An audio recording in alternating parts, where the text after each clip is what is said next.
ফরিদপুর থেকে আসছি। আমার মামামির কাছে বড় হয়েছি, বাবা মা নেই, এতিম। তারা আমাকে বিয়ে দিতে পারতেছে না যৌতুকের কারণে। কেউ যদি আমাকে বিনা যৌতুকে বিয়ে করতে চান, আমাকে বিয়ে করতে পারেন। আমি যৌতুক দিতে পারবো না, আমি এতিম। আমার এইগুলোও কেউ নেই, ওইগুলোও কেউ নেই। এখন আমি এখানে এসেছি বিয়ে করার জন্য। আসসালামু আলাইকুম আপু। ওয়ালাইকুম আসসালাম। আপু কেমন আছেন? আলহামদুলিল্লাহ, ভালো আছি। আপু কোথা থেকে আসছেন যেন বললেন? ফরিদপুর থেকে। ফরিদপুর থেকে জি। এসেছেন। আচ্ছা, আপনার নাম কি? ইতি। ইতি। বয়স কত আপু? 22। 22 বছর বয়স, নাম ইতি, ফরিদপুর থেকে এসেছেন। জি। আচ্ছা, মূলত আপনি আমাদের প্রতিবেদনের ক্যামেরার সামনে বিয়ের জন্য এসেছেন। জি। আপনি অফ ক্যামেরায় বলেছিলেন আপনার বাবা মা এই পৃথিবীতে বেঁচে নেই, মামার কাছে বড় হয়েছেন, জি। তাদের সামর্থ্য নেই এখন, এই জন্য আপনাকে বিয়ে দিতে পারছেন না, না। বাধ্য হয়ে ক্যামেরার সামনে এসেছেন। হ্যাঁ। আচ্ছা আপু, যে মানুষটা আপনাকে বিয়ে করবে তার চেহারা বা বয়স কেমন হতে হবে? সে যেমনই হোক, আমার কোনো আপত্তি নেই। কোনো আপত্তি নেই, না। শুধু একজন ভালো মনের মানুষ চাচ্ছেন। জি। আচ্ছা, আপনার সাথে যোগাযোগ করবে কিভাবে? আপনাদের মাধ্যমে। আমাদের মাধ্যমে? জি।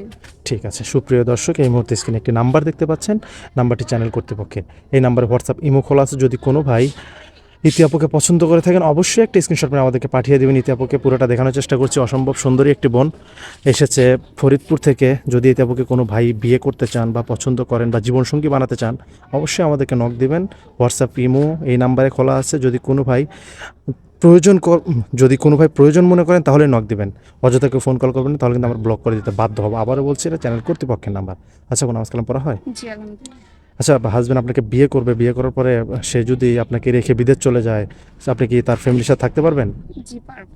তার বাবা মাকে নিজের বাবা মা মতো করে রাখতে পারবেন? নিজের যখন বাবা মা নেই, তাদের বাবা মাকে নিজের করার চেষ্টা করবো। আচ্ছা আচ্ছা, আপনি একটু আগে বলেছেন যে মানুষটা আমাকে বিয়ে করবে তার চেহারা বা বয়স যেমনই হোক আমার কোনো সমস্যা নেই, তাই তো?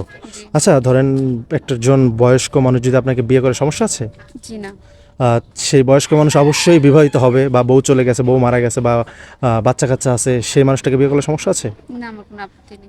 দুই বাচ্চার বাবা বাচ্চা কাচ্চা লালন পালন করতে পারবেন তো? সে যেমনই হোক, আমার কোনো আপত্তি নেই। বাচ্চা কাচ্চাকে নিজের মায়ের মতো করে দেখবেন তো? অবশ্যই দেখবো। কখনো সৎ মা ফিল করাইবেন না? না না।